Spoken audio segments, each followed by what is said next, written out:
Welcome home, folks and friends. My name's Madison Canary, the Sour Beer Queer, and I am here to do a taste test of Golden Road's Guava Dia. Now you might be thinking to yourself, Madison, you said you were into sour beer. It's in your name. Why are you doing your first review on a blonde ale? And what I have to say to you is, this is the joy of the queer identity. My choices are under no obligation to make sense to you. But really, I'm too broke for sour beer at the moment. If you go back and watch my first video, you will see that I just went to High Times, my local liquor store and wine and beer extraordinaire place here in Costa Mesa. And I did a little mini beer haul. And usually if I do a beer haul there that is sour, I will spend between $100 and $200. And that's only on getting about 4 or 5 beers. So I did not have that kind of money, hashtag COVID, and so went for something a little lighter and a little more affordable. Now, I was just introduced to Golden Road, even though they are here in LA. I don't think I tried any of their beers until yesterday. A friend of mine handed me this spicy mango cart. Get out of town. Spicy, delicious, creamy, sweet, all the things. Hello. Do it. Spicy mango cart. So that really opened up my mind and opened up my eyes to Golden Road. So I trotted myself on into High Times Wine Cellar and picked up a couple things. If you want to see everything that I got, you can watch my last video. But this one is me trying the one that I am really excited for. So this is the Guava Dia. This is not part of their cart series. So this is part of the cart series, a series inspired by the iconic fruit cart vendors of Los Angeles. Really juicy and fruity. Really recommend anything from that fruit cart series. This is guava, but it is just a blind ale with guava and pineapple. Now, I'm not gonna lie. I'm a sour beer girl, so I read blonde ale and I think crisp, refreshing, and boring as hell. I like my beers to have a little more personality. I like my beers to have a little bit of substance. I like to be able to taste the quality and taste the experience that the beer has gone through. But I'm a big fan of guava. So let's see how it goes.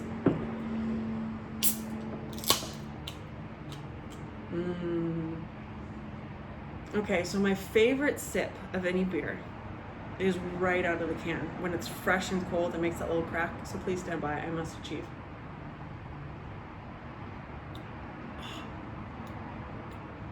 That like sting and fizzle when it hits the back of your throat after the first sip of like a really cold, really good beer, first beer of the day. I gotta do it again, hold on. Okay, on with my official tasting capacities. So when I think fruit beer, I want a really strong fruit in the start. So when I first take a sip, I want it to be very blatantly the fruit that it's telling me it is. As I'm finishing, as I'm swallowing, as it were, I want a little bit of malt, maybe a little bit of acid, or a little bit of hops at the end. In a blonde ale, since these do usually have some hops, that's what I'm expecting. Now, those first 2 sips, I would say, did not show me the flavor profile because beer's too cold, hasn't really been opened and aerated yet. But those first 2 sips were really nice. I didn't get a lot of flavor. It tasted just like a basic ale, but really enjoyable. The nose is strong guava. So to me, the nose is like truly just cut open guava, or you know those blue cardboard containers of juice and they do like guava, mango, and you pull them and they're like thick and puree. That's what it smells like. It smells like a true fruit salad. The color is really nice. Definitely seeing the golden, maybe a little bit of pink. Maybe I'm hallucinating that. Okay, let's do a first official sip.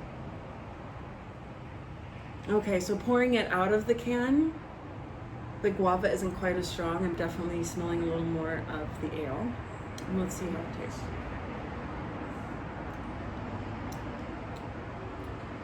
Okay. Not as much guava in the taste as I was getting in the smell. I have a little more pineapple happening here. So to me, as soon as it hits my palate, I do taste that pineapple. But you know, pineapple, when even in a sweet pineapple, the very end of a pineapple bite is almost like a little dry, is how I would describe it. This is giving me that experience. It's like a little dry as it first hits, and then I definitely get the malt, maybe even a little bit of hops as it goes down.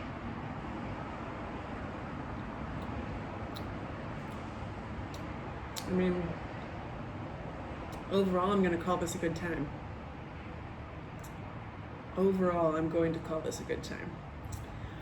I would say on the friendliness scale, so you guys don't know me that well yet, I am very scientific in my ratings and always have been. For a while, I was super into wine. And when I was part of this wine group where I tasted wine, they did the best that they could to educate me as to all the different things that go into tasting wine. I loved it. I appreciated it. I really love knowing where things come from. And the thing that it came down to for me was the friendliness scale. How friendly was this wine? Now, you don't always want your wine to be friendly. Sometimes you want a strong tannin, like kick in the mouth. Sometimes you want that like big bouquet, that dryness. Not a friendly wine, still delicious. And then sometimes you want a friendly wine. Sometimes you want a nice, easy, like Sauv Blanc. Sometimes you want a like basic bitch Pinot Noir. I mean, friendly can be good and not good. So bringing that into here, my friendliness scale, tried and true, Miss Madison Original. I would say on the friendliness scale, it is very friendly, very drinkable. You could hand this to almost anybody, who, even someone who says like, oh, I'm not really that into beer, or like, oh, beer doesn't really have much flavor. You could hand this to them and they would probably get to the bottom of the can and still enjoy themselves. Now, because it is so friendly, maybe you couldn't hand it to like your serious beer connoisseur friends that like just think very highly of themselves and their knowledge. They would take a sip and maybe not be as into it and maybe not drink it, you know, just as a point of just to prove everybody wrong. But I definitely would go through a 6-pack of this. I could see myself by a pool, rooftop deck, 6 feet away from everyone, of course, going through easily a 6-pack of this. And I believe it is a 4.5, which to me is the perfect 6-pack beer. Yeah, 4.5. Perfect. 5.5 to 7 is like your three beer situation. 5 and below, 6-pack situation. Not in like an hour, but you know, when you're hanging with friends, you got your little day barbecue, day drinking going on, my favorite kind of drinking. Solid 6-pack, done and done. And I believe this was $9.99. I saw it somewhere else for $11.99. So that's not end of the world for a nicer 6-pack. I believe they have not yet been bought out by Big Beer. So I believe they still do their own distribution. Yep, brewed and canned by Golden Road. So I believe they still do their own distribution. They haven't been bought out by any of the big companies yet. And so I am down to spend $10-12 on a 6-pack that's supporting a smaller and local brewery. So yeah, overall, I'd say go grab yourself some Guava Dia. Real easy, tastes like Hawaii in summer in a can. And be sure that you subscribe, follow, do all the things so that you can join me for some more beer reviews. Have a good one, you guys.